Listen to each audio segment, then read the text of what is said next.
I've been meaning to tell you in that kind of realm, practice just going into somebody else. Third Yeah, I position, think I second probably did that a position. lot this week, this past week. Probably the only thing you could have done, right? Somebody else up there is lecturing. I mean, Yeah, it was interesting. yeah. What did you guys notice differently in your experience of life after we went through IQs last week? Anything? Hmm. I just keep trying to be more cognizant of watching them with people when they're talking. Okay. Would you say you have a good handle on knowing if somebody's visualizing something versus when somebody's going down, maybe using kinesthetic or talking to themselves? Yep. Yeah, definitely if I'm paying attention. Okay. Yeah, that's the hard part, isn't it? Is just to try to always pay attention.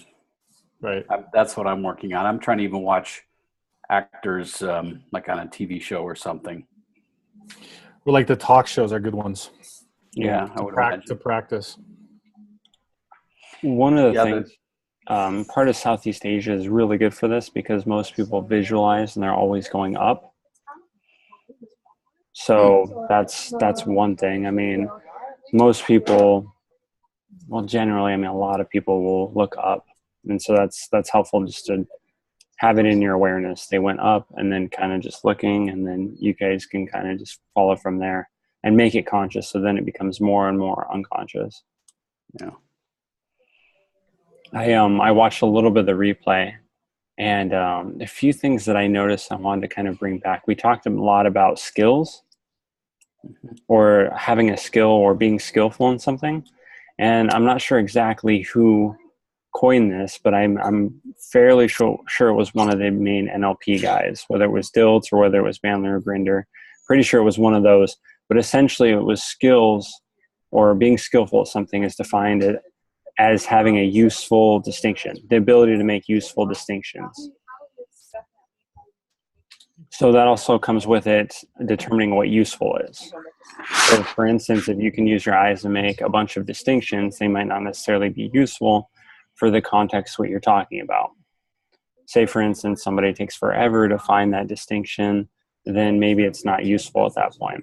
But in short, being skillful at something is being able to find useful distinctions. Does that make sense? Mm-hmm. And if we apply that to kind of our discussion last week with the IQs, it's if I can go ahead and I can pull the information from my awareness quicker, a comparative basis is that's more skillful than somebody that takes 5 seconds to do it. And it's always about making more distinctions. So for example, the first distinction that you make when observing somebody's IQs is knowing if they're going up versus knowing if they're going down. The second level of useful distinctions, and this is just arbitrary and there's many distinctions along the way, but second level of distinction might be just knowing, okay, it's a remembered image, okay, it's an imagined image, and then having that kind of awareness as well.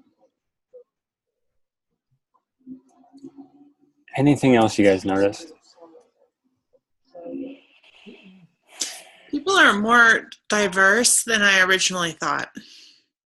Like I feel like when you're well, like the first time I learned about modalities, it was a lot about what's your primary, what's your secondary, like really kind of trying to figure out some kind of ranking. And I think what little I was able to do this past week, because I did watch a lot of TV this past week, it was kind of like people really, it made me question the idea of having these primary, secondary.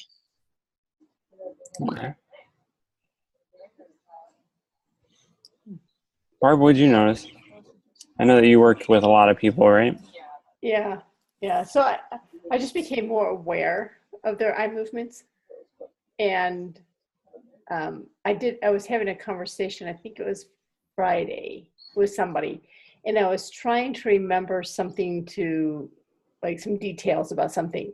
And so I realized that I was really going up, and then I said, I stopped for a second and looked at that person. I said, I'm trying to get a visual image in my head. So give me a second. And then I went back up and I'm like, okay, got it. And then I was able to give her details and she's like, okay. But it just, I think for me, just telling her that I was trying to get that visual image and then going back up and looking for it helped me find it. Okay.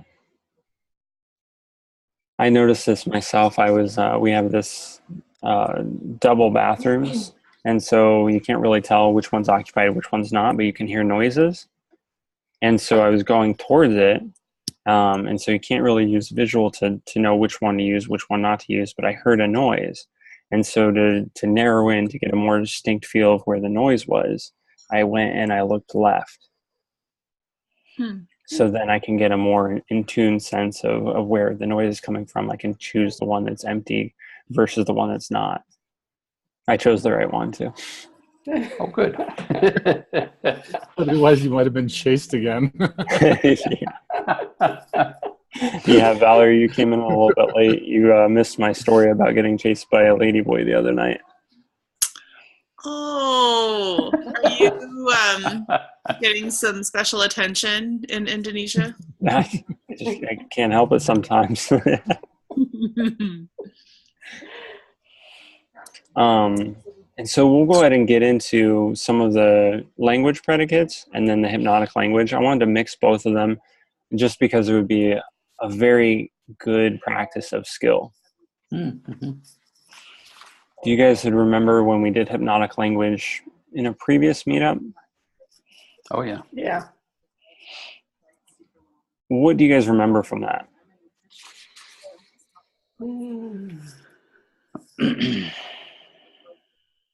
Remember how it was like it's this weird counterpoint to the meta model? Because wasn't there kind of like a point for point sort of way to use the Milton model fit in really perfectly with the meta model, but it was the opposite. Okay. What do you remember from that, Stephen? I remember it being very suggestive language, and there's kind of three modes from weak to strong. I don't remember what the different words are, but the strongest, you basically can make the implication that when you do this, that is happening. You're sitting straight up in your chair, so you're obviously learning a lot more, kind of thing. Yeah.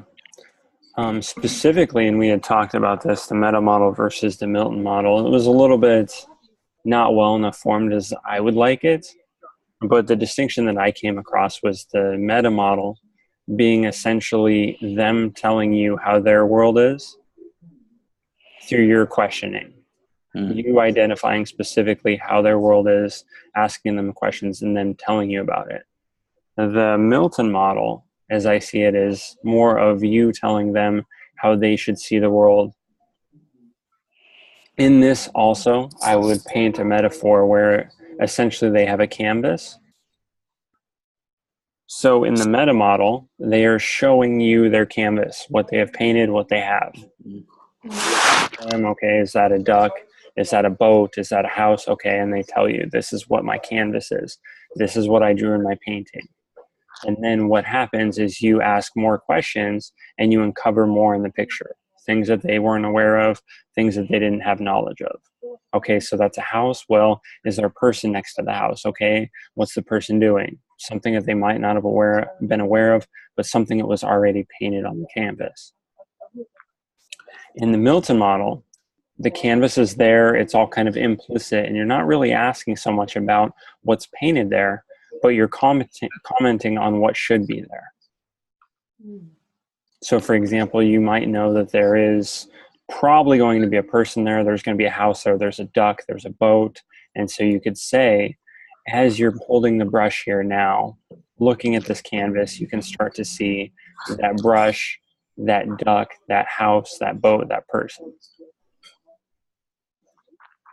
And so then you're painting their canvas for them. All along they have the canvas there, but it's more of you influencing a canvas compared to them telling you how the canvas already is. That's a good picture to draw. I like that. Mm-hmm. Yeah. And so what we're looking at with our hypnotic language, and we'll go into that first,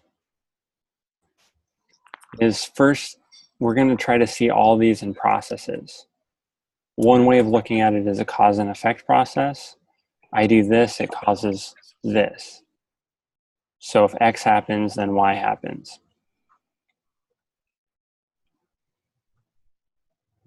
Another way in that same kind of framework is to look at it as pacing and leading, where X is the pace, Y is the leading. Where all along it's not just X and Y, sometimes it's X and then X and then X and then Y. Sometimes it's X, Y, X, Y, X, Y, where X is the pace, Y is the lead. These are always happening. And so the important part to remember is I didn't just do one hypnotic pattern and I was done and they followed my lead. It was more of the case where I did one hypnotic pattern. Maybe they didn't follow it. Maybe then I did another one and then I did another one and eventually they followed it. Or maybe I did it once and then I did it again and then they followed it even deeper.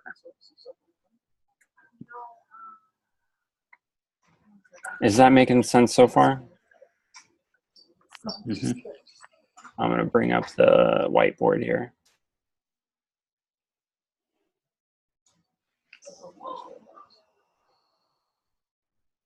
Oops. Okay. That's all. You guys can all see the whiteboard now? Mm-hmm. So the first one is X and Y. And this knowledge is generally taken out of Frogs and Princes, where X is the pacing and Y is going to be the follow, the leading statement. Okay. So anything that you can do to pace their current experience is going to be the X. So at the start of a conversation or where you don't have very much rapport with somebody, it's very helpful to know what's going on in their current experience. And so we have a few things that we can use here. As I'm observing you guys now, what do I know? You guys are watching a computer screen. What else?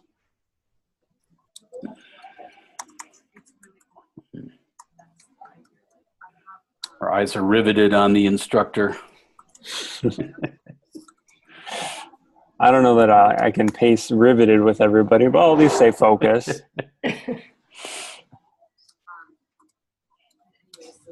We're all sitting down. Everybody's sitting down, yeah. What do I know about Stephen, Barb, and Jude? We all have earbuds in. And what else? Then just has you three. Oh, we all have glasses. Yeah.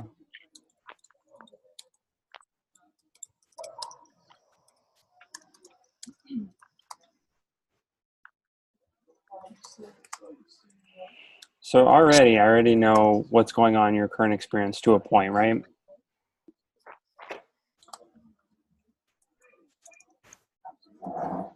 So right then and there, if I know nothing about you guys at all, we come, randomly meet on the earth or something like that. I have no idea your life experience. I have no idea how to connect with you. For instance, I don't know if you like comic books or not. I sell comic books. I don't really need to have that. I don't need to ask you questions. I don't need to gain rapport with you. I can already gain rapport with my current observations with you. Okay. So for instance, as you're looking at me here now with these glasses on and starting to learn and observe what's going on here, you can become even more knowledgeable. Very simple, very simple. I just pace and led. I didn't need to know anything about you. You didn't have to listen to me, but I got your current experience, identified you have classes on, and then took it to a place of learning more.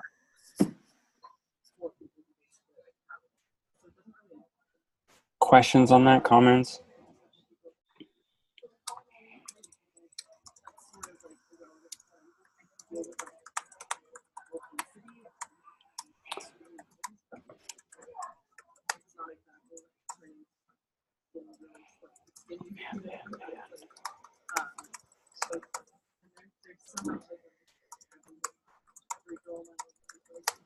I don't remember exactly what I used, but this was something like it. So.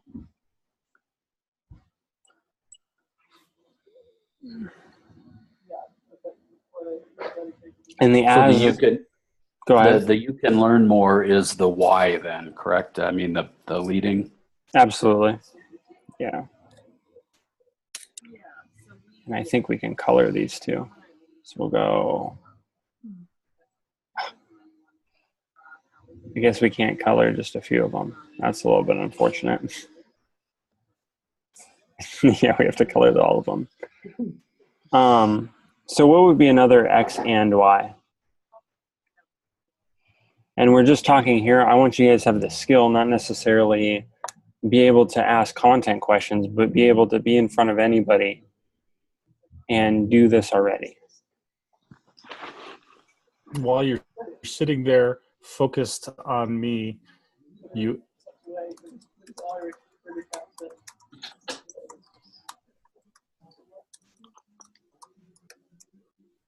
are learning more NLP.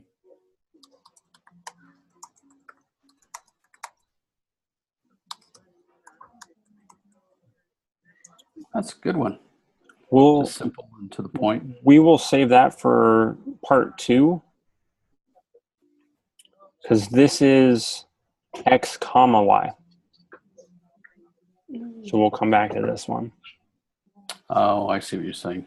Oh, you want another X and Y? Yeah.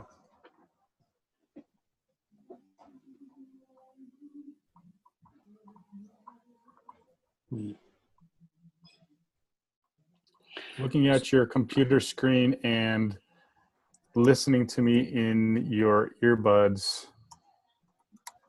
allows you to retain the most about NLP.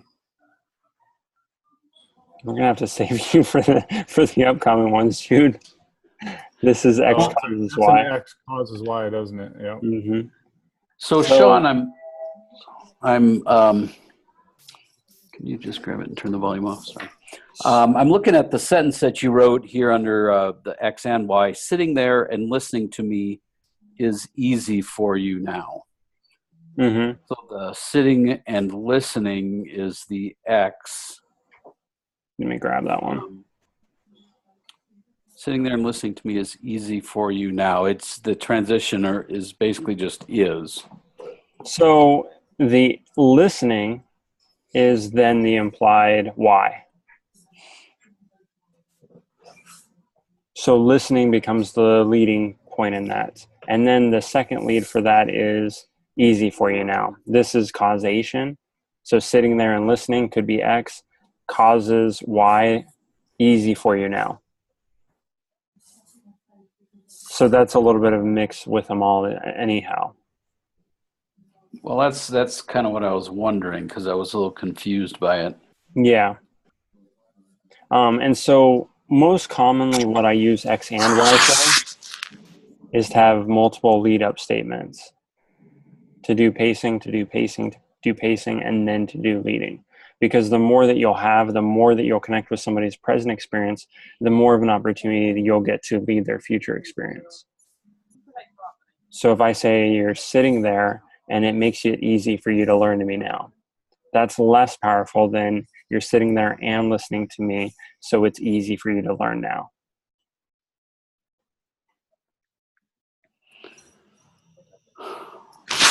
So how about this other one that you wrote? You are thinking and wondering and learning and growing. Yeah, you got to say it hypnotically. You are thinking, okay, and you are learning, and you are growing. So yeah, so I get that part. I did it differently actually for a point because my question is, okay, I see now. So like, for example, the X is maybe thinking and wondering, and the Y is learning and growing, and it's just all connected by ands. Is that correct? So this is X, Y, X, Y, X, Y, X, Y. But in the same token, they all become one and the same. So you are thinking could be seen as X, wondering is Y, but then wondering also becomes X, and then learning becomes Y, then learning becomes X, and then growing is Y. Well, now that's fascinating. So again, it's just a process. You're leading, you're pacing, you're leading, you're pacing, you're leading, you're pacing, you're leading. So you tell somebody you are thinking, and if it affirms or if it's correct in their experience, it's also pacing their experience. This is a really good one that you could use all the time, particularly if you have, if you don't have a strong rapport right away yet, or like when you're giving a speech or talking, or like maybe even opening up in a meeting or something. That's a really good one. That's exactly it. And this is exactly where you use and, because it's going to be the hardest, or it's going to be the easiest to gain quick rapport with somebody. Yeah, that's really a good one. 2 ands or 3 ands. 4 or 5 maybe.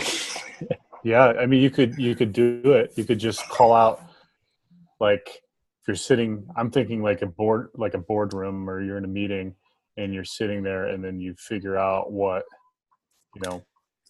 the commonalities with all of them, and call all of those out, even if it's 5 or 6. You're sitting here and thinking and wondering and daydreaming and fussing and whatever. Yeah, just as we said it in the meeting, you are sitting here and looking at me and paying attention in this meeting and wondering what will happen. Mm-hmm. And so maybe it was the case where they wouldn't necessarily have gone, you were sitting here and wondering, but we led up to that. Or we could make it even stronger and say, and knowing that I have something interesting to say. So the wondering what will happen part is where you're directing them. It's where you want them to go. Want them to wonder. Or this one's even more effective. So because you're keying them into what you have to say. Then you just paste them, or led them. So this example is even more key, because essentially, if I had just started off and said you were sitting here and looking at me, and you know that I have something interesting to say, well, that's a pretty big jump. Remember, our rapport needs 3 things: small enough bridge, enough rapport, and an incentive to follow you. Mm-hmm. And so essentially with this, we can say that we've built a bridge, and we've kind of like coddled them along, and then now they're at the point to cross that bridge and come to that point of know that I have something interesting to say. Hey, Sean, can we put together I like this one for maybe if you're sitting down and you've got an appointment with somebody and it's your first meeting with them. Maybe you call them and you got the meeting, and you sit down first thing, and then can we do maybe an example of like that?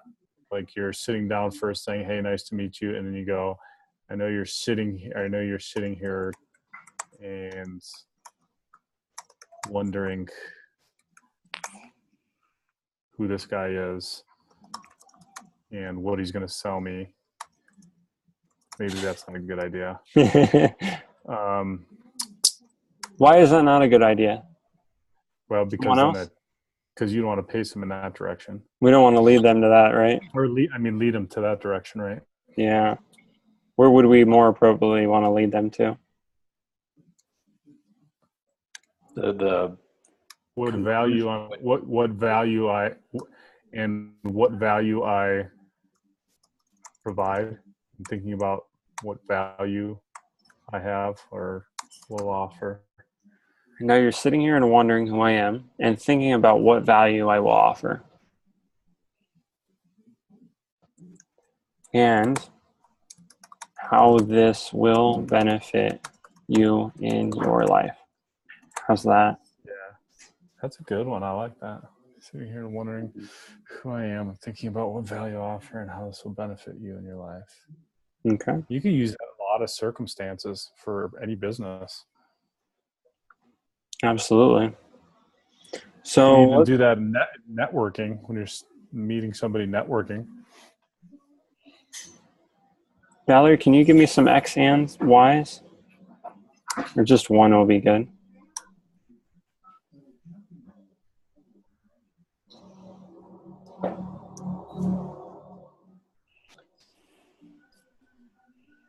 Just any situation that you're in, somebody's in front of you and you know their experience and you want to lead them to somewhere else or something similar.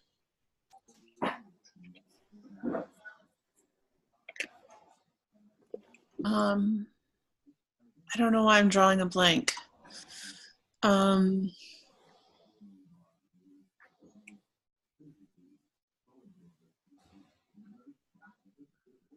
Now that we're all sitting down here around the same table, I know that you are excited to hear the numbers I'm about to share with you. I don't know if I like that. This is more of a causation. How could we do this one with and? Oh, I see. Yeah.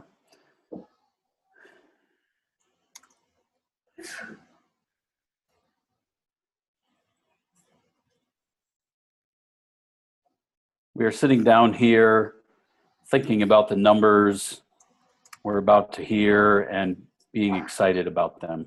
Let's just throw and into everything.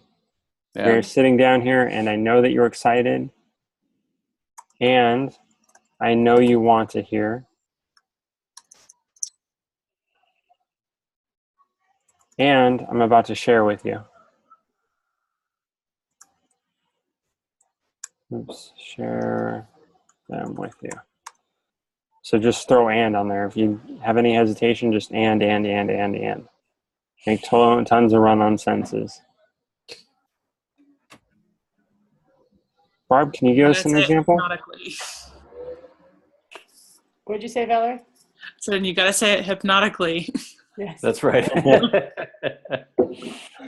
We had an event at the co-working space that I'm here at, and I don't know how the conversation went, but the girl I'm talking with, she asked me, she's like, "Are you a hypnotist?" I'm like, yeah.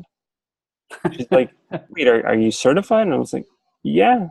She's like, "Have you been hypnotizing me?" I was like, "Well, not yet." And so I then I then went and taught her some of this stuff too. Oh, I thought you were going to hypnotize her into a date.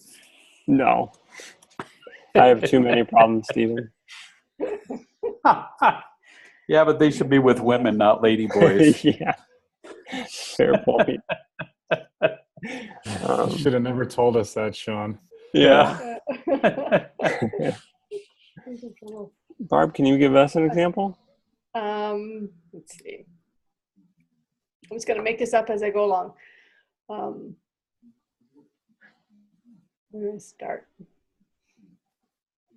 As you're standing in this room and looking out over the sunset and feeling the calm breeze on your face. No, I've lost it. Should I point out there's no calm breezes in a room? But what did you say, Valerie? You're going to sell me a timeshare? yeah. Let's see. You can. Yeah, that's great. Thank you, Valerie. If you're the calm breeze on your face, And wanting to be able to experience this again. And wanting to experience this time and time again. And wondering, just how could I experience this for 1 week a year? Oh, that's excellent.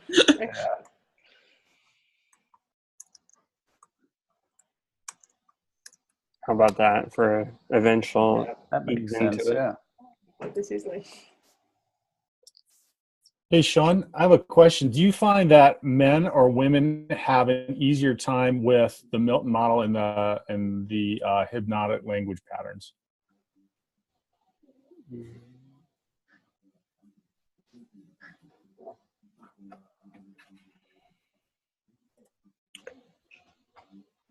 I'm trying to think of it, and I haven't found a direct correlation with either of the sexes.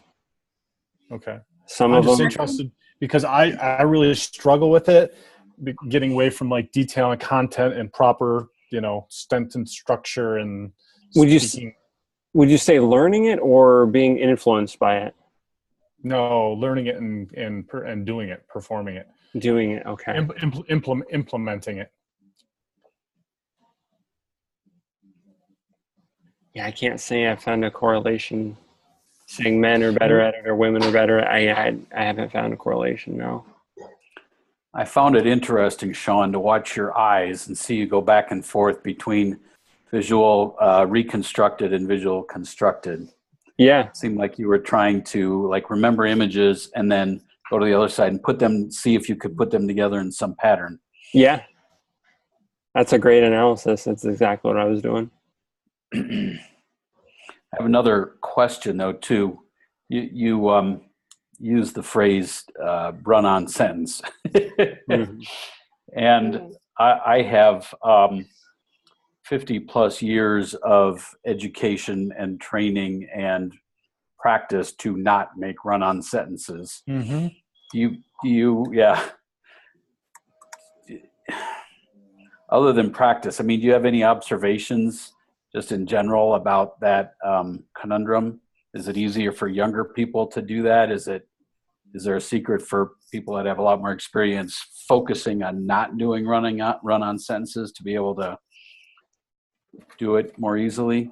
Well, you say a conundrum and then you kind of ask the question, and largely your question was full of run-on sentences. If anybody else noticed that. Yep. I was trying to type it out to the group without you seeing it, but Yep.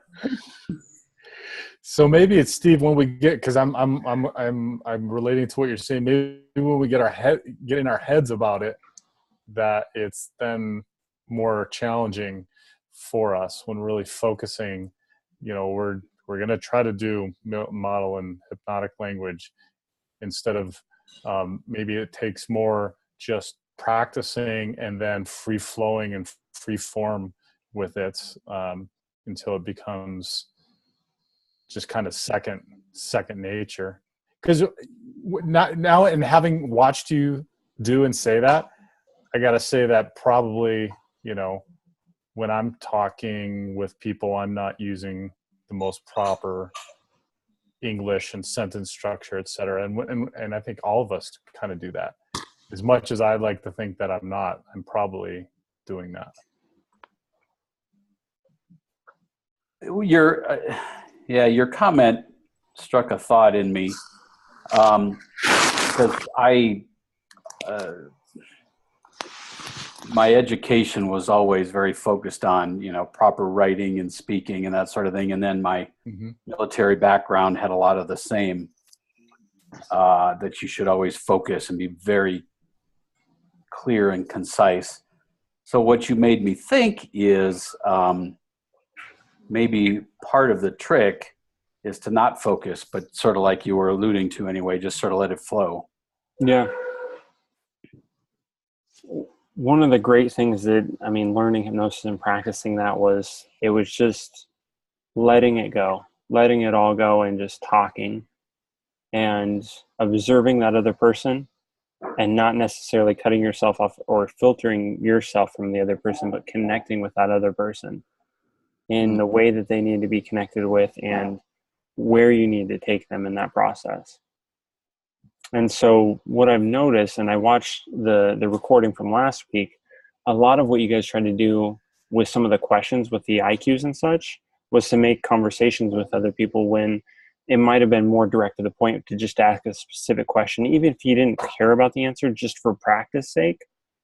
At the same rate, it might be even better for you guys to kind of just understand or focus on the process and seeing what happens with the people, and then focusing on the people as you know the process as well.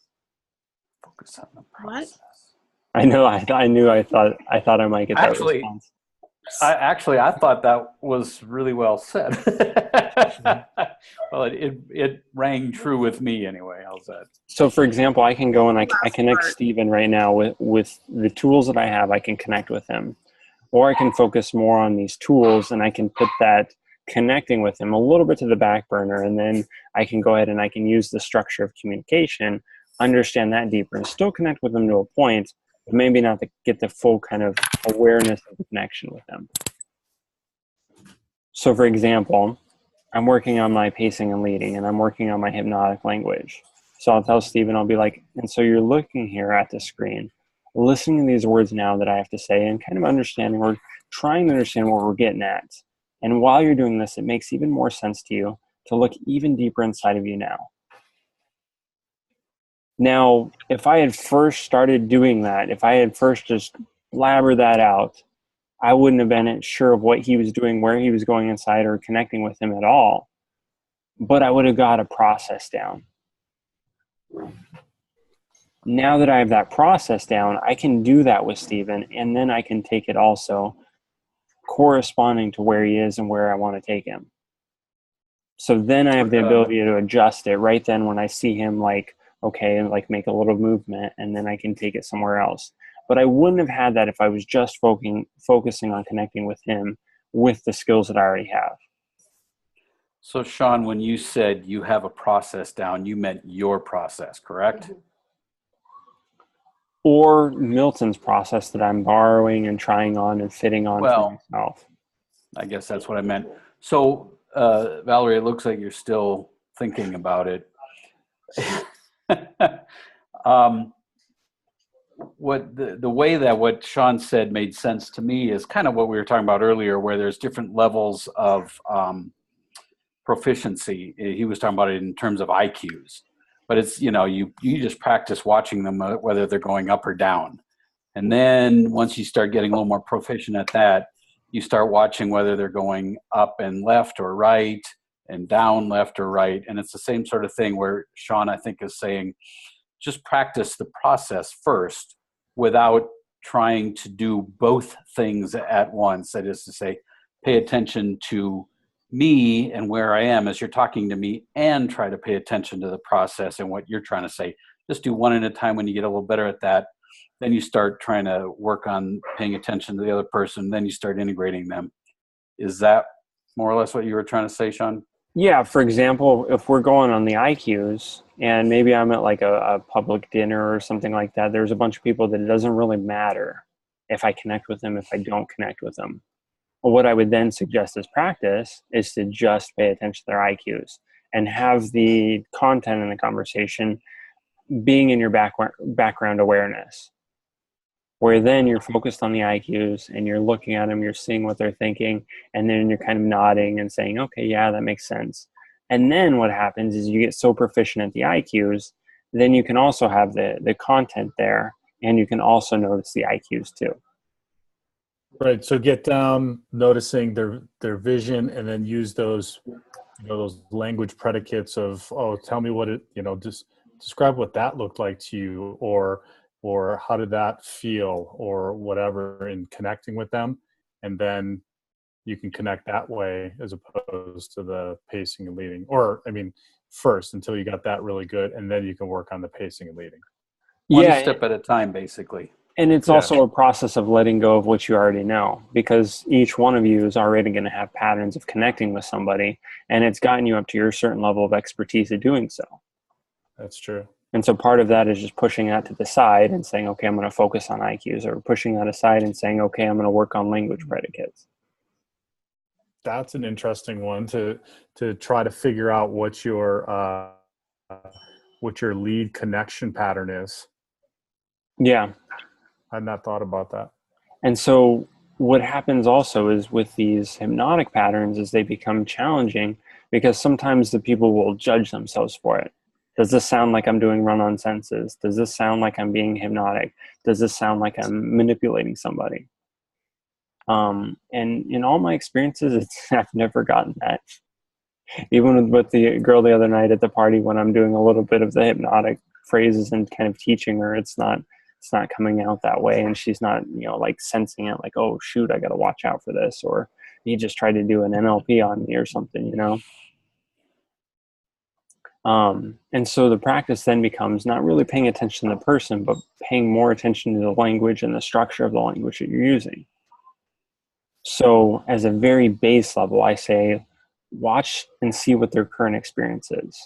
As Valerie's sitting there with her hand right near her face, she's trying to understand exactly what I'm trying to say.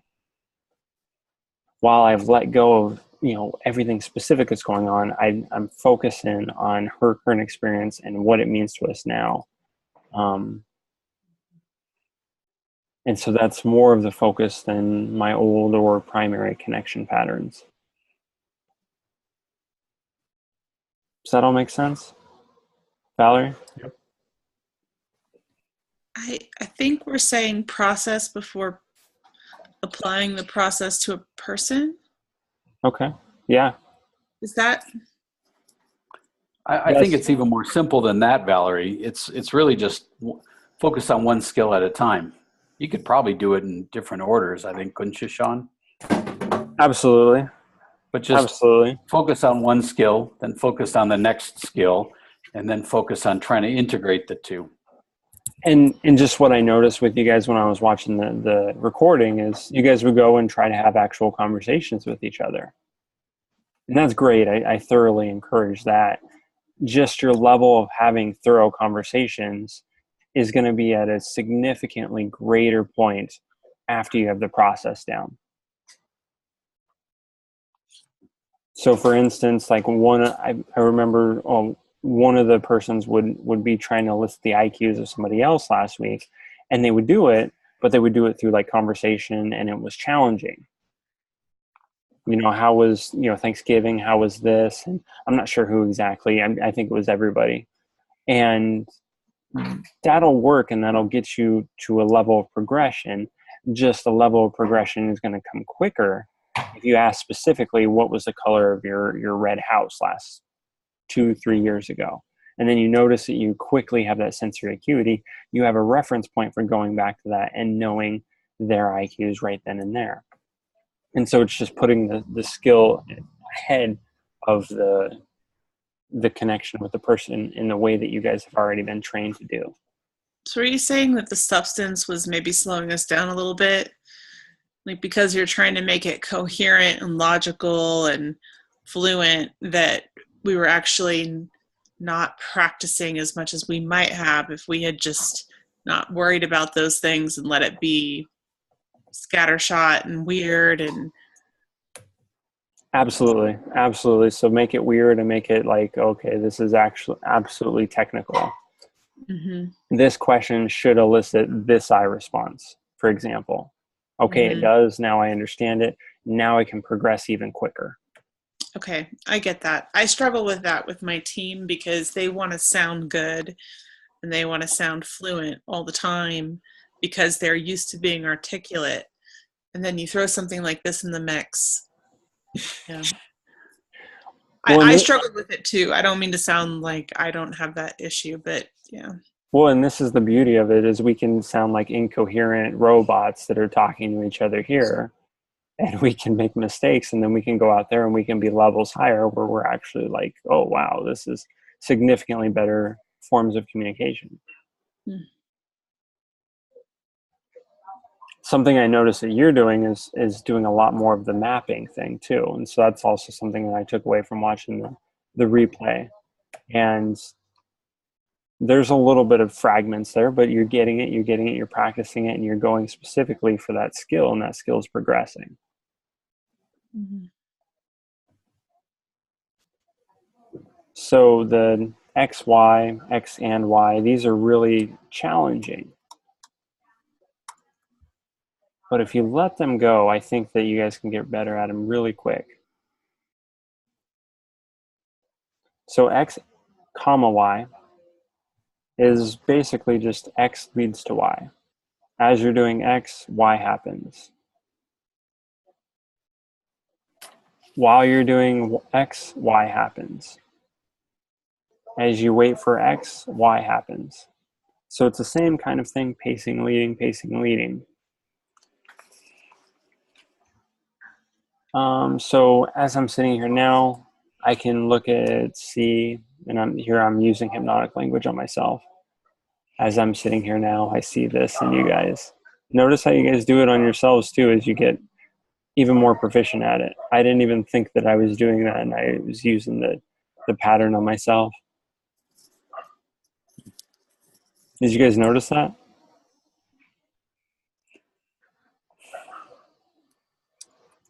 I mean, I noticed you're using the pattern. I didn't identify that you were using it on yourself. As I'm sitting Yeah. here now, I can see. I was trying to lead myself to seeing the distinction into you guys. What I wanted to notice was your current experience. And so things like watching the computer screen, that's what I was looking for. And so when I do that to myself, that helps me get to that place. I didn't even think of doing that to myself. I just had that.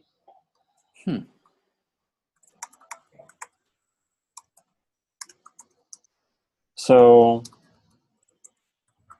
just as I'm here now, I can see these certain things in you. Basically, you guys are watching computers, listening to my words, seeking understanding. There's a few more that I could point out too.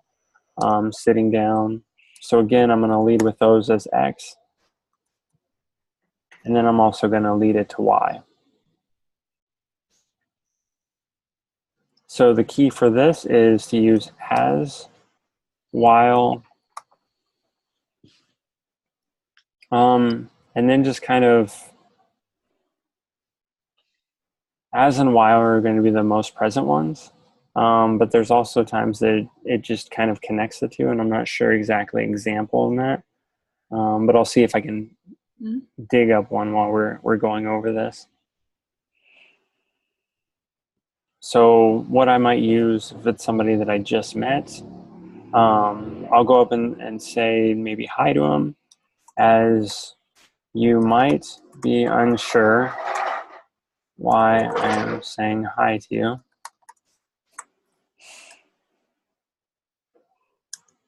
And you don't know me,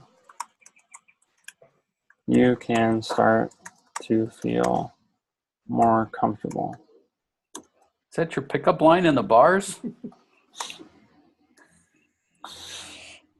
I'm not giving all my secrets away, Stephen. Yeah. Just be careful you use those on. Yeah. Thanks for bringing that up again. I'll never get away from this trauma. No, Hopefully not.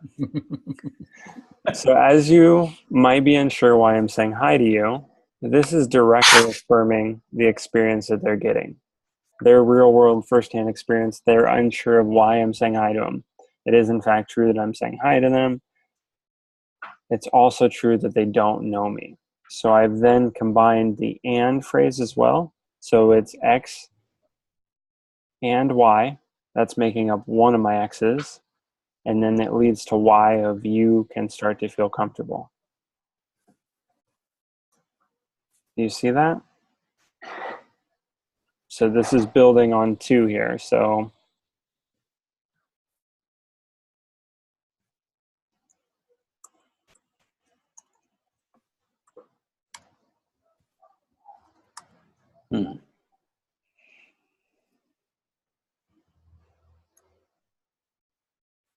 It's like algebra.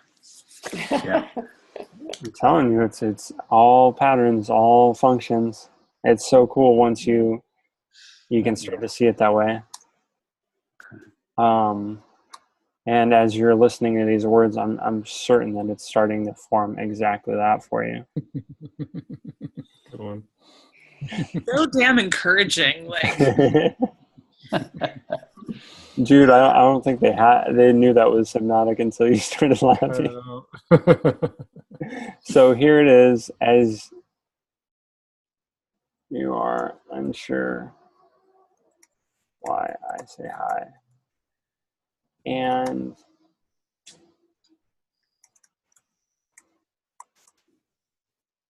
This is the X. This whole thing is the X.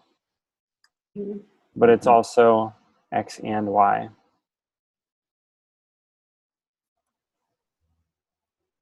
Yeah, I don't see that part. I don't see how that X, you don't know me. I don't see how that's leading. Let's see. Because it's true.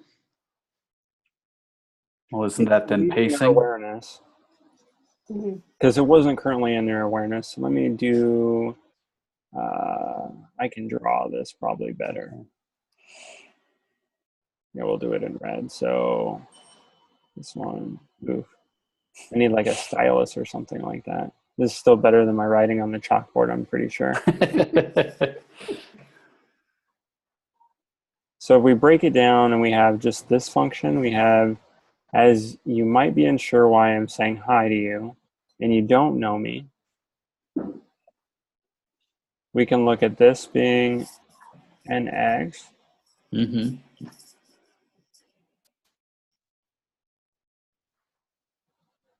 And you don't know me.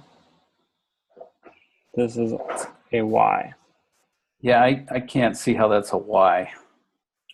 And it's not necessarily that it has to be that you're giving them information that they don't know, but it can also be that you're just leading to them to information that they do know.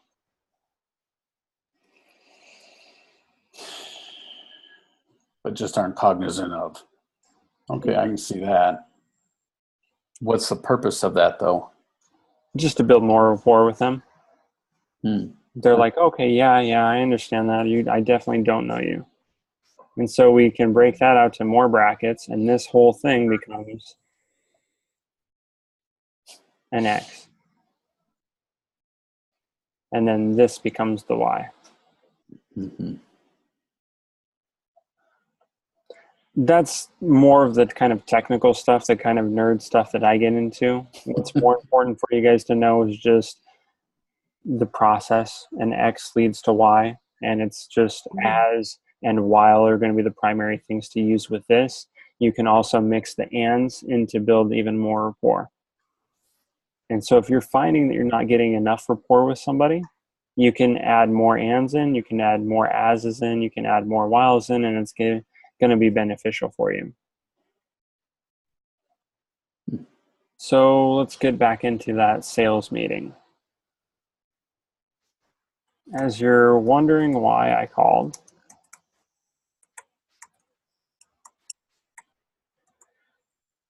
you can start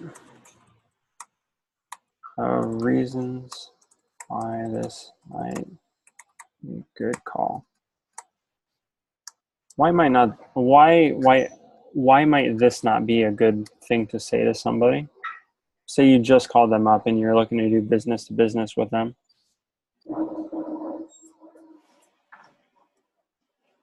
Because their good reasons may not be your good reasons. Yeah. Why else?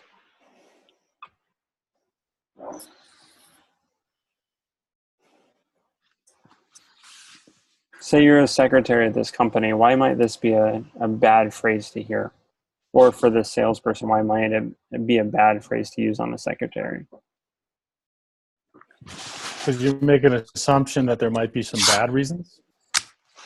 That. And the biggest thing here is just because it's such a big like way for them to jump. So it's a big bridge to cross. As you're wondering why I called, you can start to think of reasons why this might be a good call. So that's a long ways for them to jump. Usually calls aren't going to be good for them. And just because they're wondering why you called doesn't necessarily mean that it's going to make it a good call for them. And so what we do here is we put an and in.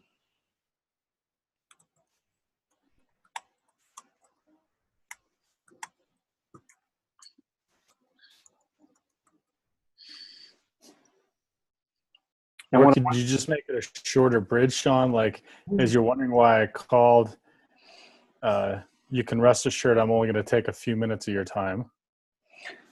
Absolutely. But first, what I want you to do is I want you to see the effect in what I added in there.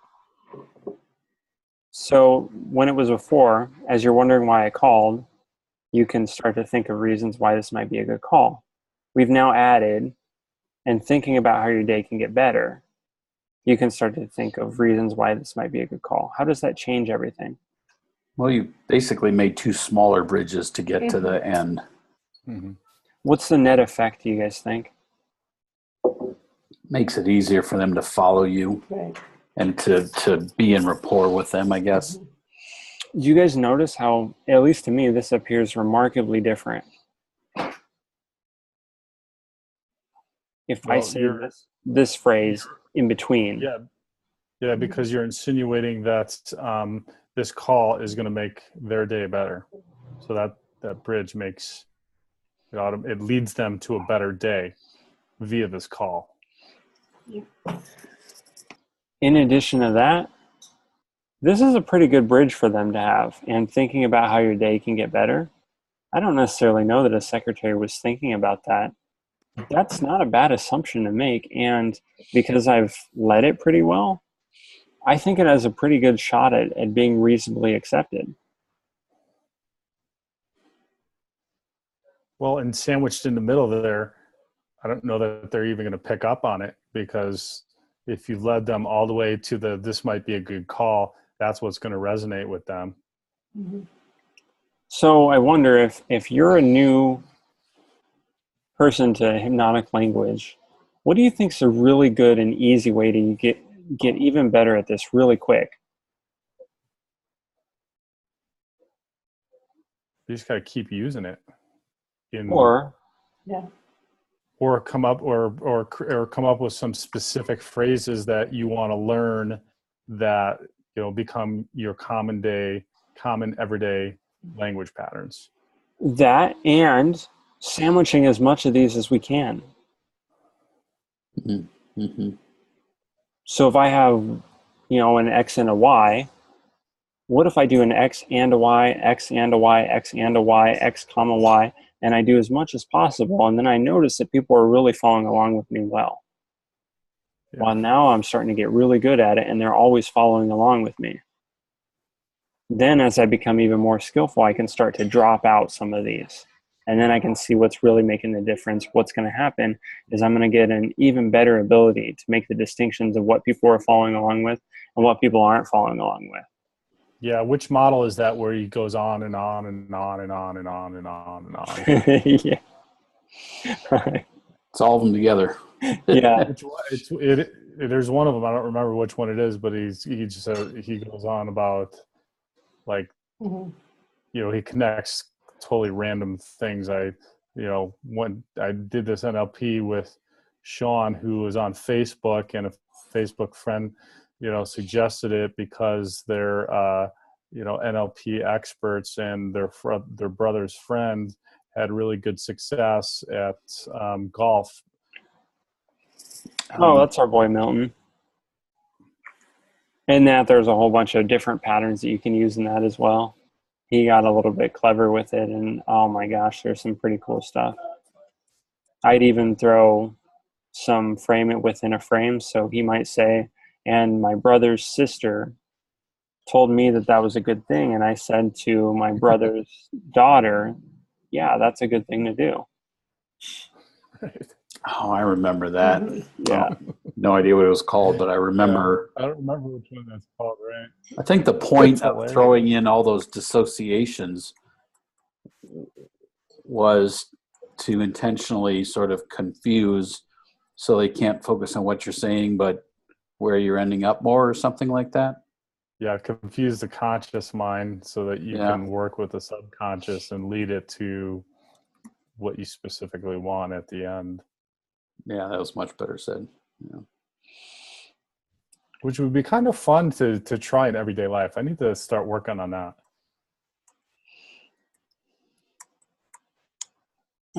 So we can do something like this. And I love stacking in my as while statements. I love stacking two ands in it just because it makes it even more easy for somebody to connect. So while you're paying attention to me now and becoming more responsive, you can feel even better inside of you. And this might be something you use on a date.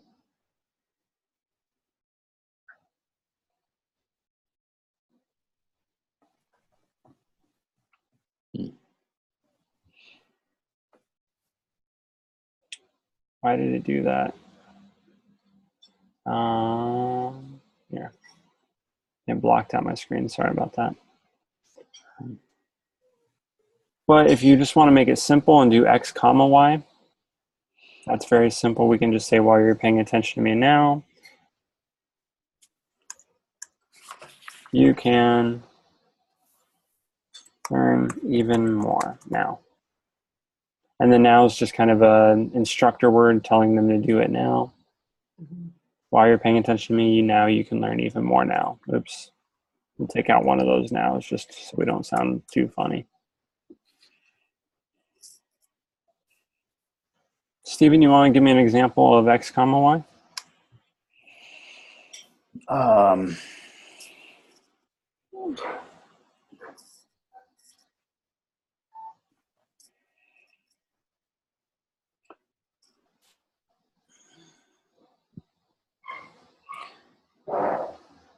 When we are having our coffee together in the morning, it's as now let's see. As we're having our coffee together in the morning, that's when we are growing closer together. Who are you trying to influence?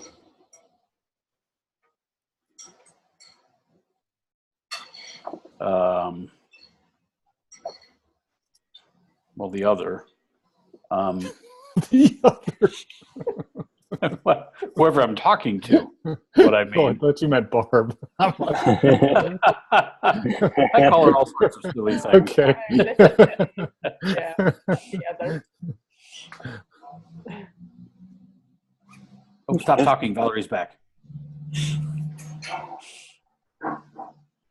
Essentially, you had said, as we were having our coffee together, and you're referring to parents, right? I was referring to whoever I'm having coffee with. Oh, okay. As we're having our coffee together. The other. Exactly, yeah. Okay. And what happens again? That's when you feel us getting closer.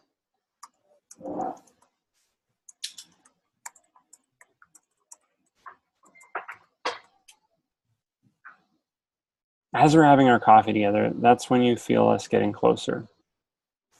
Why is this a little bit of a tricky, hard to relate to phrase for somebody else? This is going to be a tough question to answer, but I think we got it.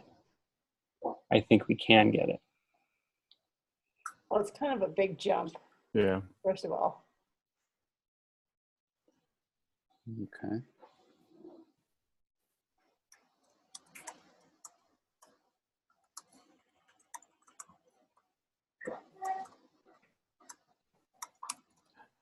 Just throw in, and you're thinking about how your day can get better. So what's the difference between these two? The first one makes sense, and the second one doesn't. Oh, We can feel closer together. we feel closer together. Yeah.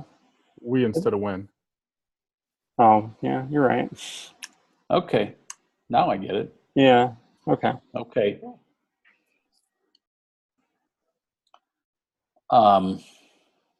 No, but I'm serious. You can't throw in and you're thinking about how your day can get better. We can feel Yeah. closer together. We can do that. But there's That's a specific, golden. there's a That's a golden specific one. difference in these two. Well, that's a good point, and I didn't really pick up on that, but I was for the construction that I used, I was thinking of Barb and us having coffee together in the morning, Barb and I. So it implies, shall we say, a lot of rapport. I would say, Yeah, and it's also it's detailed. that is when it's detailed as to when that specifically is going to happen, is when you're having coffee, and we Right. want with the milk model to stay more abstract and away from detail content. Almost. Content. So the difference between the two is one is associated and one is disassociated. Yeah, that too. Yeah. Okay. And so for these, we want them to be associated. So as we're having a coffee together, we can feel closer together. They're in that experience when we do that. As we're having coffee together, that's when you feel us getting closer. That's when, that's the time, that's different, that's apart from you, that's not here and now. So it's a difference between an associated experience and a disassociated experience. Yeah, I see that now. Hey, I got to go, everybody. Have a great week. Take Hey, care, Gene, Jude. see you later.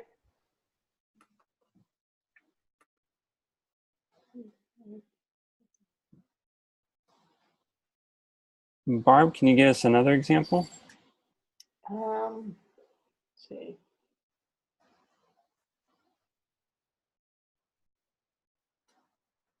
It's when you ask me, like, you think things. What are you doing? Think. Putting the pressure on. We're all There we watching go. you. Okay. Hmm.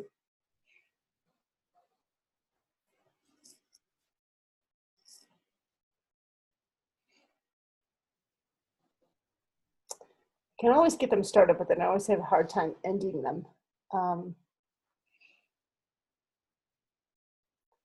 See, let's try this. While you're waiting for the bus and watching the traffic go by,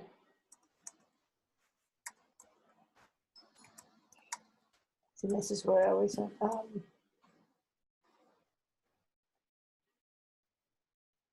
let's see. Think of outcome. What do you want them to do? Yeah. Yeah, see, that's what I always like. What's the outcome? Oh, there we go. Okay. Okay. What else? Give me a different one. You gain a better appreciation for the air. I don't know. For nature. For nature. Maybe. There we go. Is this a rural bus stop?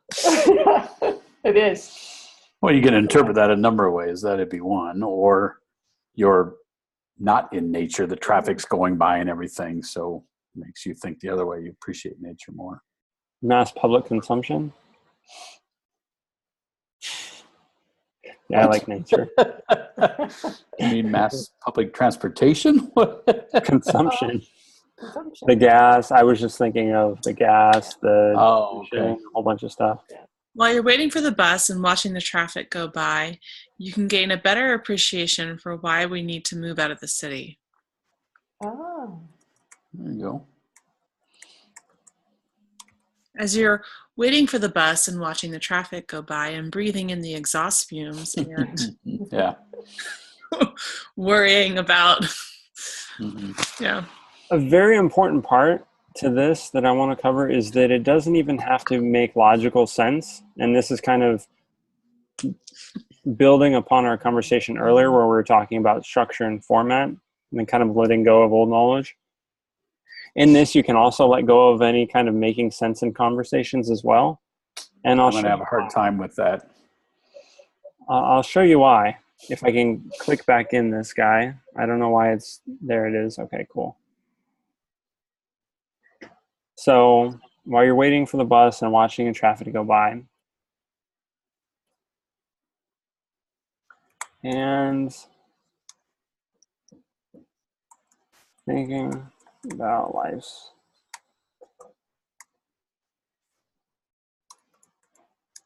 dilemmas. I don't think that's how you spell dilemmas. And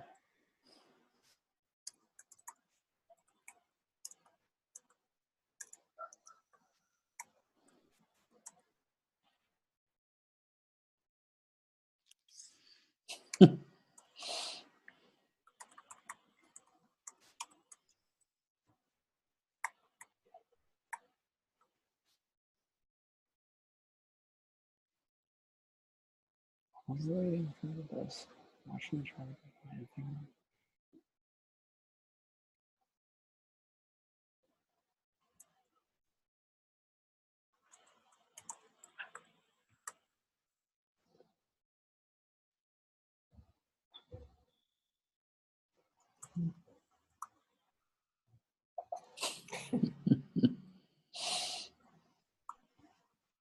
Yeah.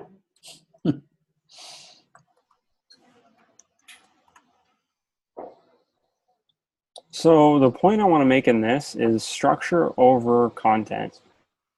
Because I have the structure of pacing and leading, pacing, pacing, pacing, and then leading, it doesn't really matter what I put here. Okay. If I have enough rapport, if I have enough pacing and leading statements, I can lead them to anywhere.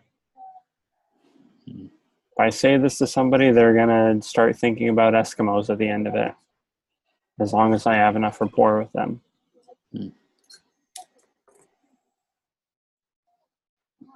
So this logically makes very little sense. I start talking about the bus and watching traffic go by, and I lead on Eskimos. I lead on igloos. It makes very little sense how we could have arrived here, if not for the structure being more important than the content and what we're talking about. Mm-hmm. How's that for you guys? Valerie? I believe that it can work. I'm trying to think what I would have to let go to start talking like this. Yeah. For me, it's I was trying to make it make sense, and that's where I think that's why I keep getting stuck. So now that I feel like I have this, okay, it doesn't have to make sense. I can just throw anything out there. Mm-hmm. But also knowing like where I want them to go. What's the end result that I want them to have or to think about? What if you said this to your boss? I think you would instantly break rapport. They'd probably say, my boss would probably go, so you're thinking about quitting your job? He would turn it. Okay. What if we built in even some more?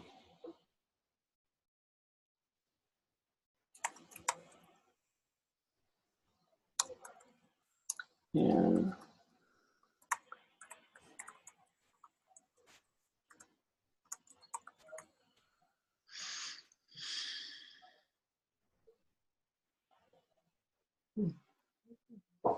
Think that might be a little bit easier on him?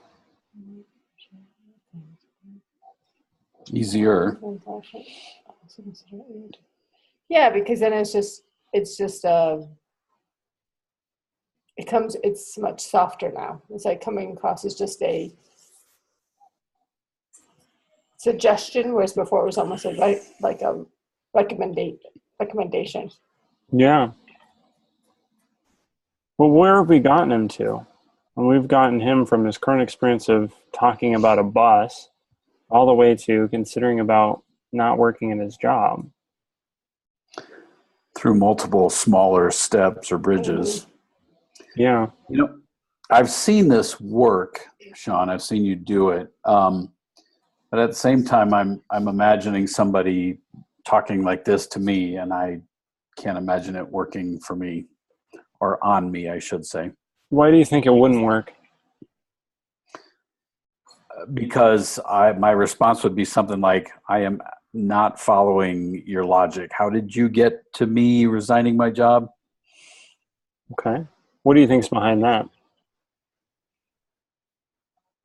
My 50 plus years of experience with being logical. Okay. I'm just curious, as you're considering 50 plus years of experience and taking these kind of thoughts in and wondering about these different ideas, if it might lead to you understanding that it could be a lack of rapport.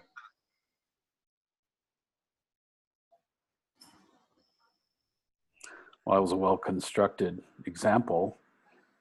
I like the sleight of mouth in there too. Yeah, I didn't pick up on that.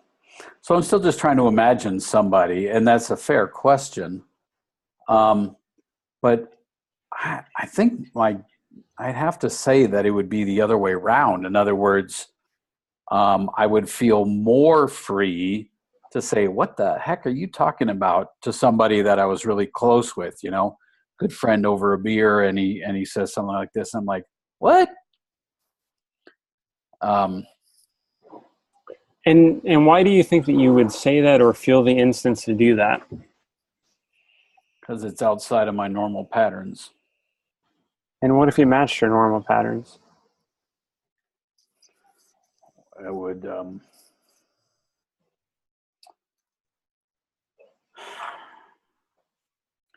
it would flow better with me.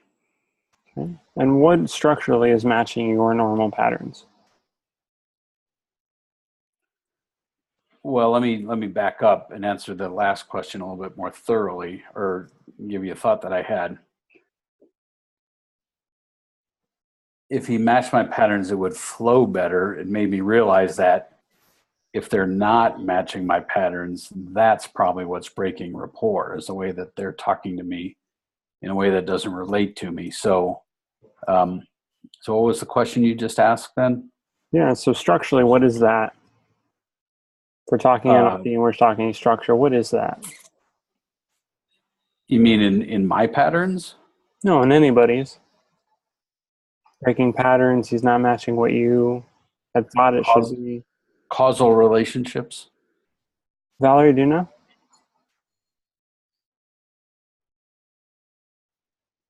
Mm-mm.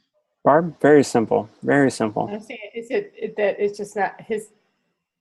It's his map of the world. Mm-hmm. And what is that? Causal relationships. NLP structure, very basic. I'm also thinking this may not be what you're looking for, but I'm also thinking it's the language predicates too. Mm-hmm. Because if somebody's talking, just saying something to Stephen, it's like you're using a bunch of touchy-feely words, and that doesn't resonate with him. He's more visual, so it's the language predicates too. What is all of that? Presuppositions. Okay, and those all represent exactly what? If I match all of those things compared to if I don't. Well, it's rapport. Exactly. It's breaking rapport. Essentially, I'm not matching his map of the world, how he thinks a conversation should go. I thought I said that. I did too. So that's why. Causal relations? No, before that. When I went backwards to the last question, and I said, thinking about this, if they're not matching me, that's breaking rapport with me. Gotcha. Yeah. So that's really what we're looking at. If we can go and we can be skillful at matching them, staying in rapport, then we can take them anywhere.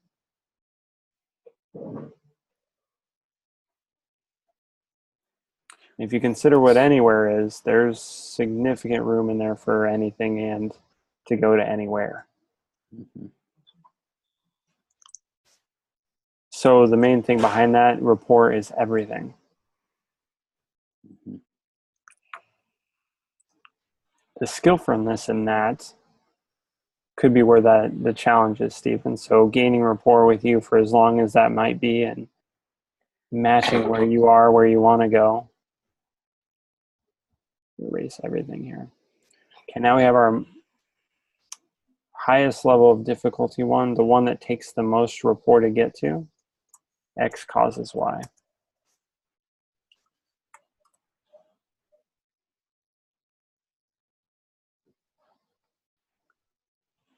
So if I'm looking at Barb right now, I would say on your face, or makes you pay attention better. Cool. Now this is the biggest bridge to cross. So it'll take the most rapport to go ahead and actually use, which is why I would suggest to use and use X comma Y, and then build up to X causes Y. So that might be a big stretch for Barb to go on this, just saying that out of the blue. However, if I said, and you're listening to me now, understanding these words, while that makes you understand here and now, also feeling your hand against your face makes you pay attention even more now. Then I've just built up a rapport ladder, then made a big ask at the end, and then she's more able to follow.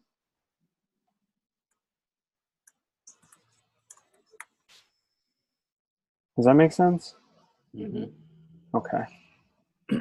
So to go back to my example of having coffee together in the morning, and then but using this pattern and keeping them both associated. As we're sitting here, nice and warm and comfortable,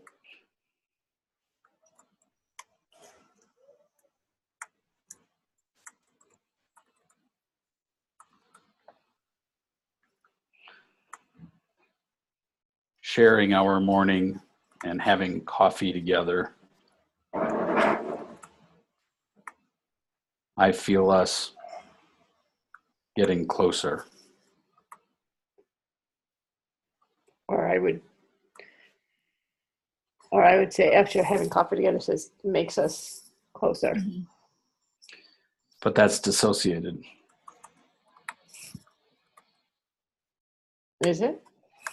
Well, it was in the last example. That's why I said Well, I because feel. you said it and I said it this time, so it's good. Well, clearly we're associating. Valerie, what do you think? Is it associated or disassociated, this phrase?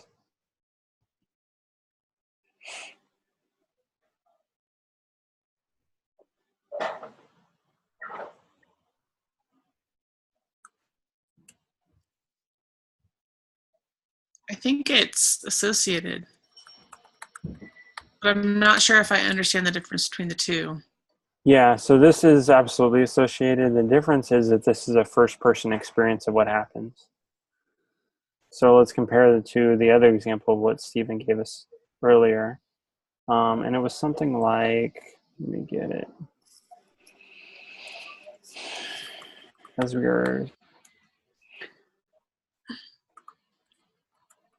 Yeah, as we're having coffee together, that's when we are getting closer or something like that.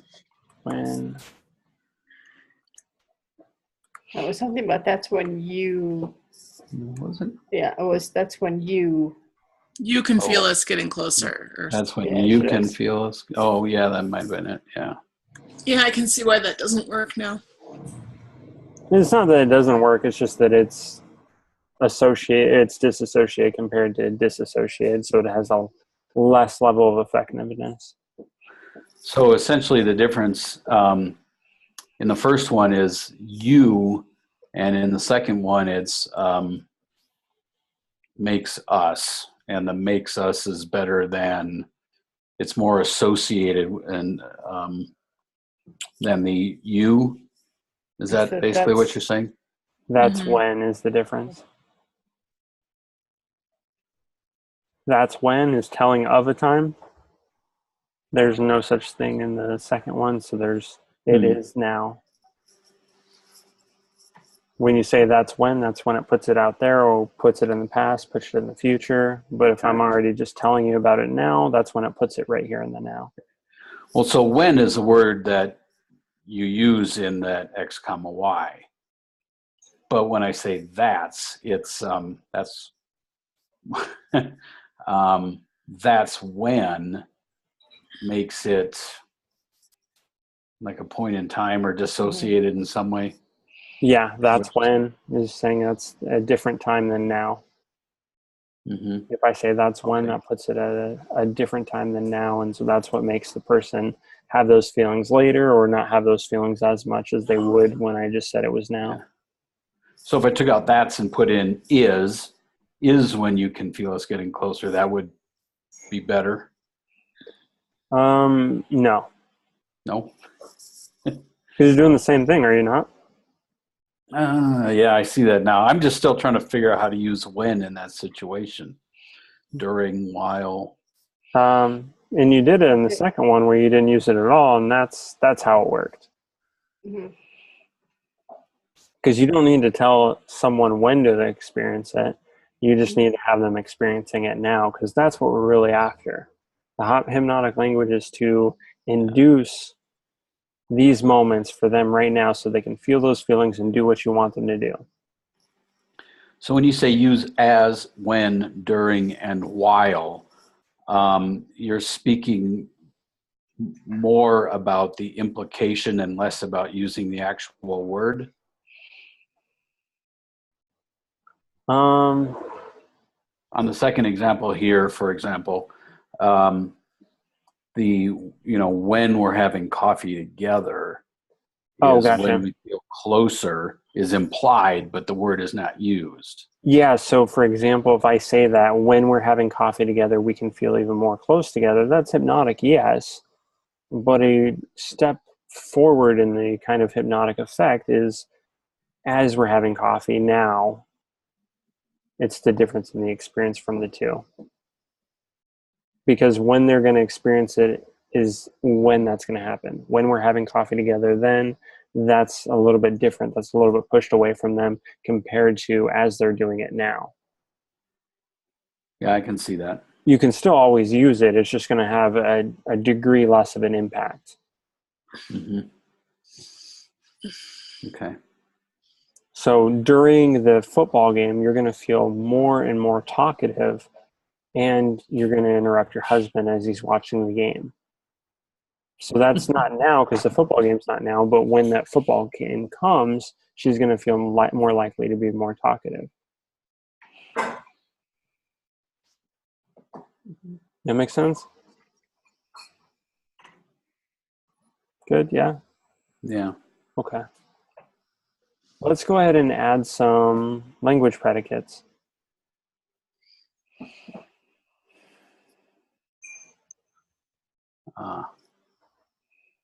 Why do you think it would be beneficial to add language predicates here? Better rapport. Better rapport. What else? I think it shortens up the bridge. Okay. I think that if you're speaking someone's native dialect, they might be able to take bigger leaps with less effort. It's a speculative theory. I can't think of Okay. So real life examples, but let's say we're looking at this sentence. It looks like we have warm and comfortable. And from the sentence, it doesn't really look like there's any other language predicates in there. If we add more language predicates, what does that do to somebody's experience?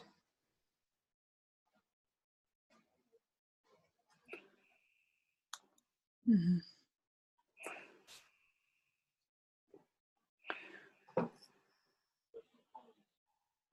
Let me ask you, Stephen, as you're sitting there, feeling the chair underneath you, looking at me, wondering what this is going to be about, and hearing my words in your ear, what more does that do for you?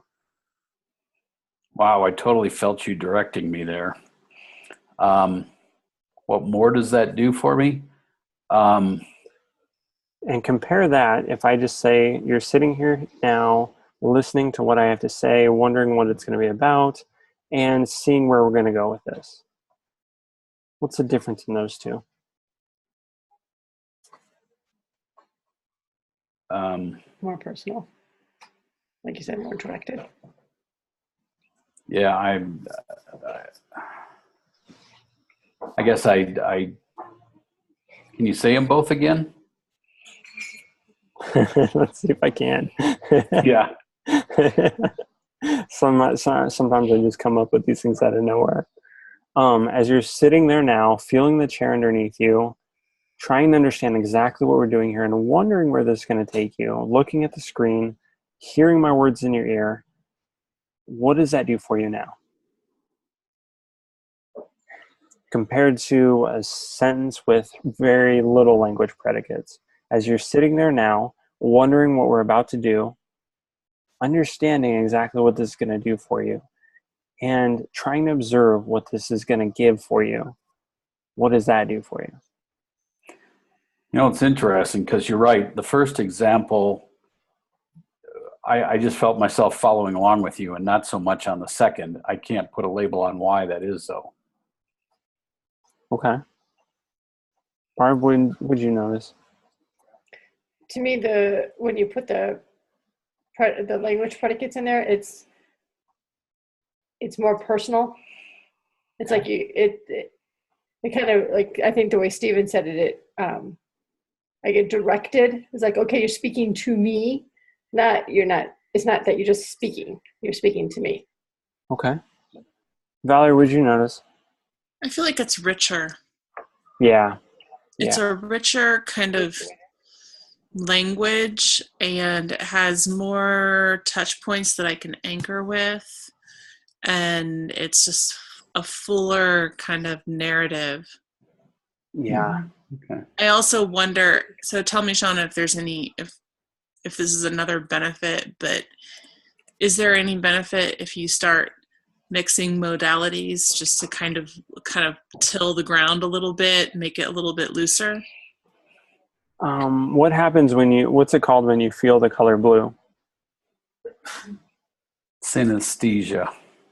Okay, so what happens when you think I go visual to auditory, kinesthetic, visual, auditory, kinesthetic, or I go all the way back and forth, back and forth? What do you think happens?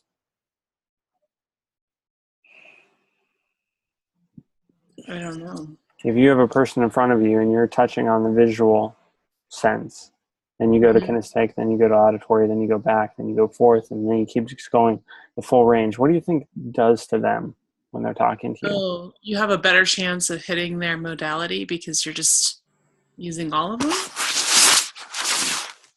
There's that, and it's so engaging for them.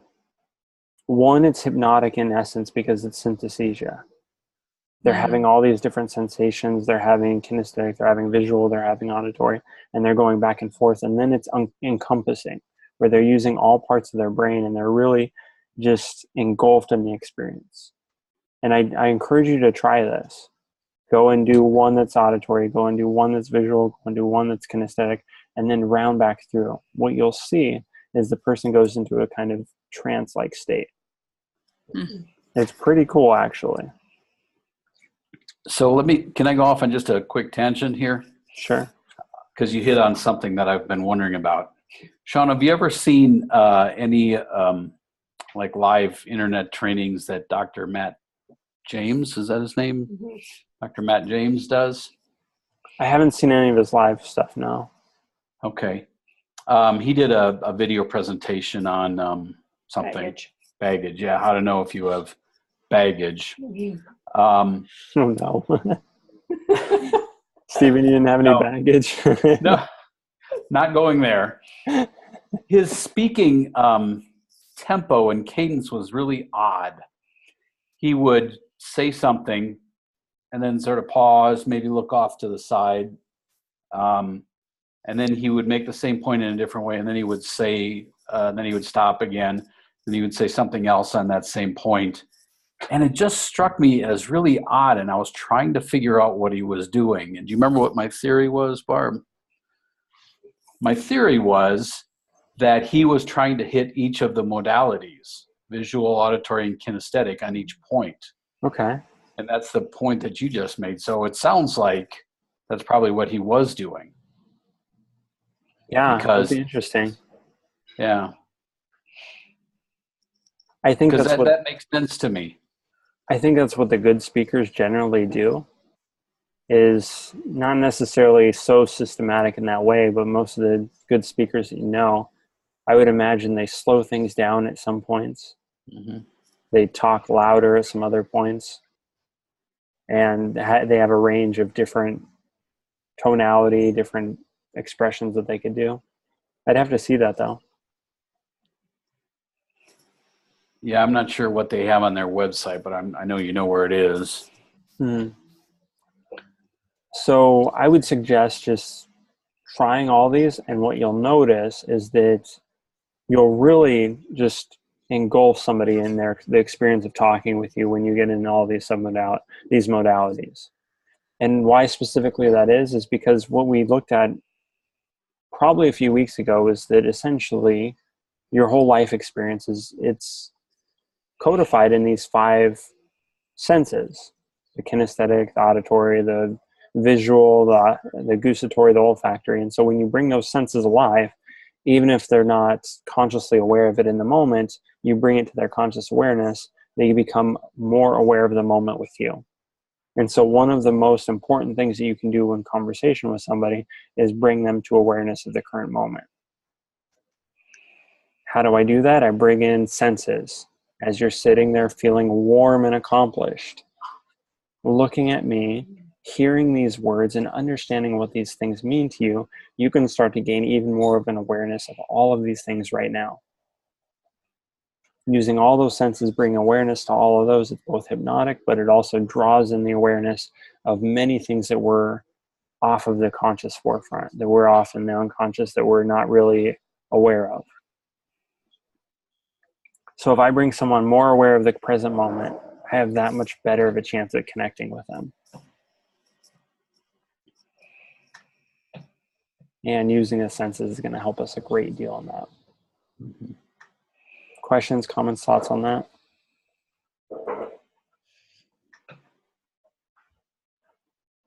Valerie, what you got? I just feel like there's so much to learn. Mm-hmm. Yeah. To be perfectly honest, I'm thinking about what you said about, hey, one skill at a time, you know? And then we're in this, and I'm just like...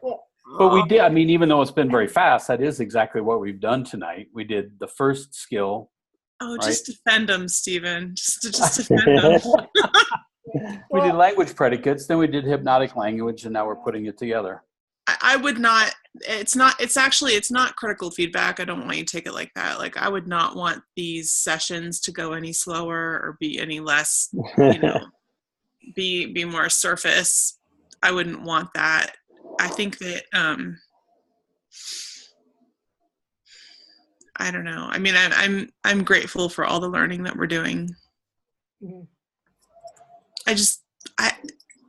Random comment, but like last week I was in this, you know, kind of intensive crash course training, and I just kept wishing that I could be learning more about NLP instead of this other stuff. And so I guess it's definitely scratching some kind of itch.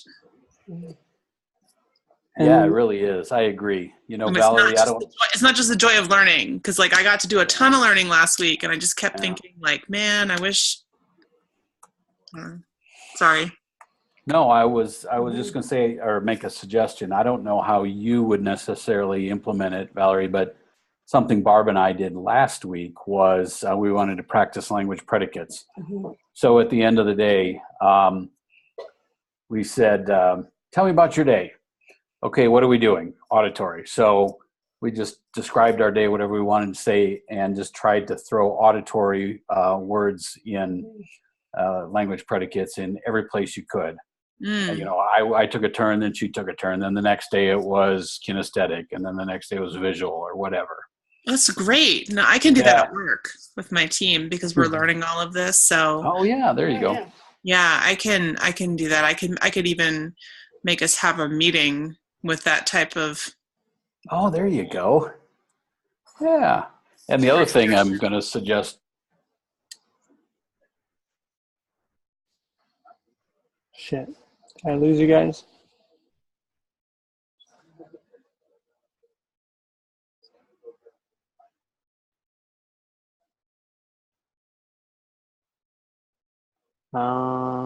Well, damn.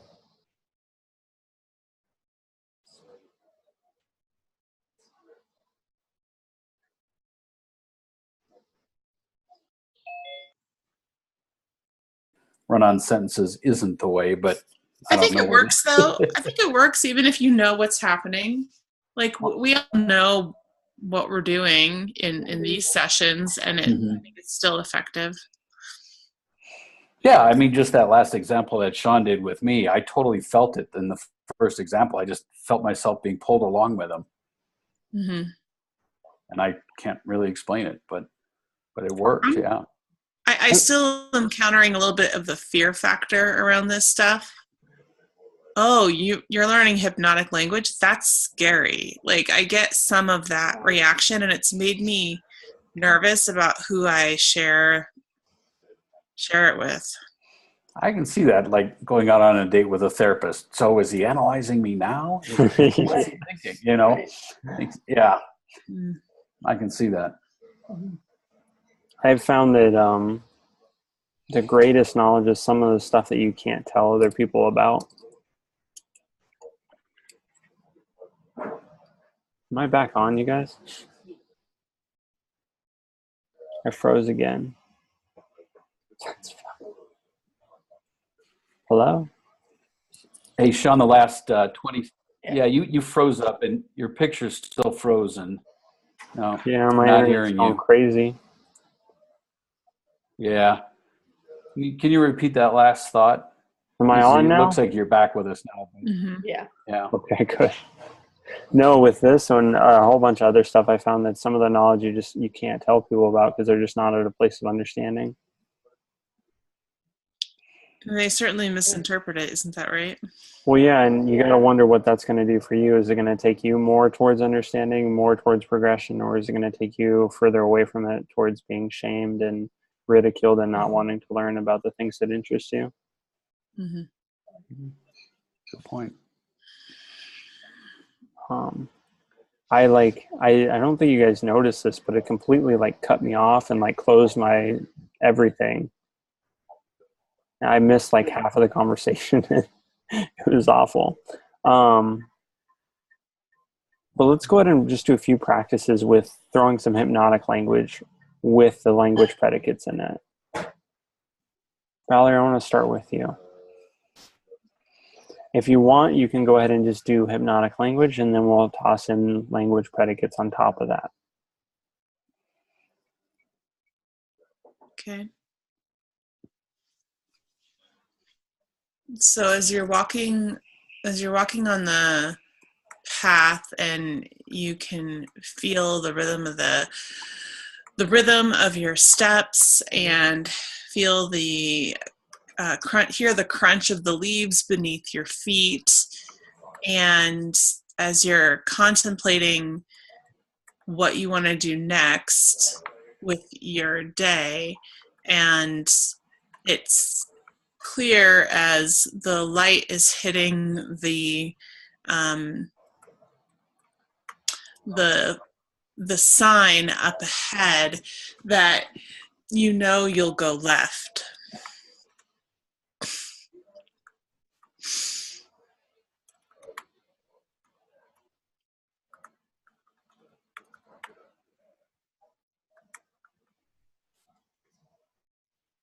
Thoughts on that? Stephen Barb? What were you trying to, what was your objective there? To subtly suggest that they're not right. Or to go left. Is that sneaky enough for you? Okay. So I thought your construction was really fascinating because you did the kinesthetic, the auditory, the visual, and I saw all that. The only part I was confused at was what was it you were trying to accomplish with all that? Make me go left. I'm ready to turn left. Yeah, I'd be looking for a Y in the trail. I'm going left where? But then I'm a very visual person, so maybe that's... Barb, let's do an example from you. Okay. Let's see.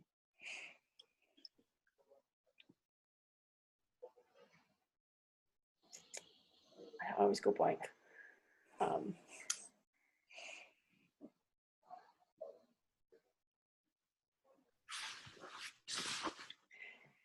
See, as you're driving down the highway, feeling the leather the warm leather seat beneath you,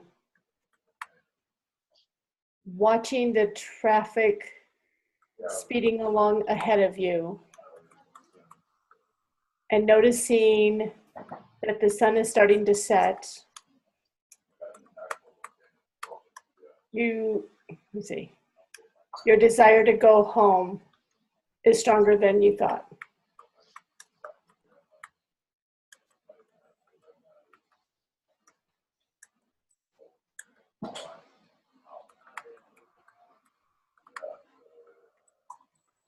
It's really good. I like that.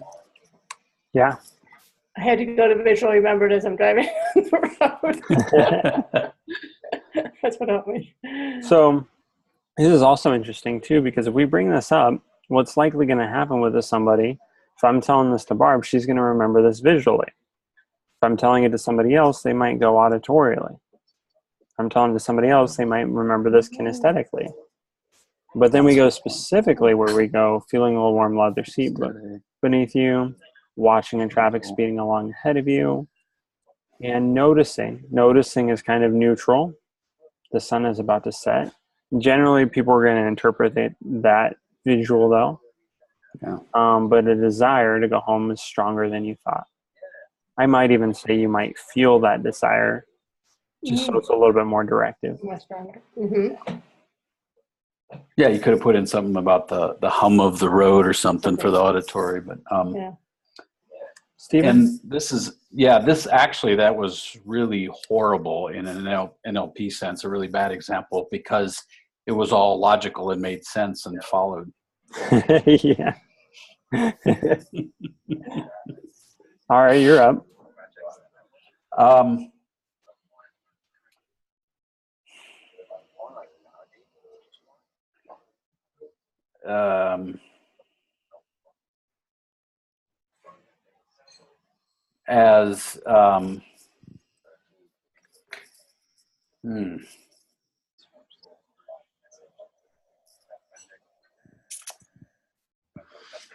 As you're walking down the hallway, thinking about the meeting you're heading to,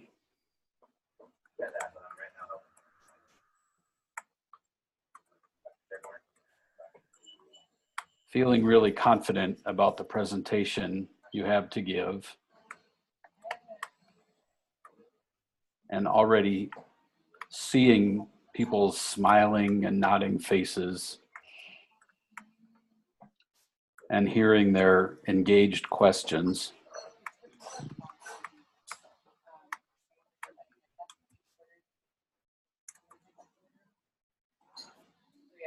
You know you're going to do a great job with your presentation.